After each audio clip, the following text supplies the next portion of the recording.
पवन सिंह आरा शहर के एक छोटे से गांव से आकर लॉलीपॉप गाने से चमक कर पूरी दुनिया में अपनी एक पहचान छोड़ दी।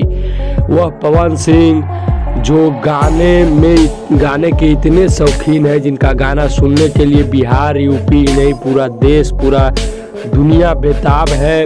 उनका गाना यूं ही तुरंत नहीं आता है। जो चीज़ महंगा होती है उसे आने में थोड़ा समय लगता है, इसलिए इनका गाना थोड़ा लेट आता है। लेकिन जो भी गाना आता है वो ट्रेंडिंग 1 में ही रहता है।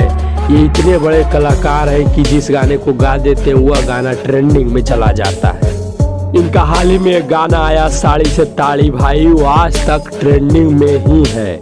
पवन सिंह बहुत बड़े कलाकार होने के साथ साथ एक अच्छे और नेक दिल इंसान है। और मैं इनके बारे में क्या कह सकता हूँ, आप लोग तो पहले से इनके बारे में पूरा जानते होंगे, मुझे बताने की कोई ज़रूरत नहीं है। और पवन भैया ऐसे ही बने रहेंगे, बने रहिए। जय हो।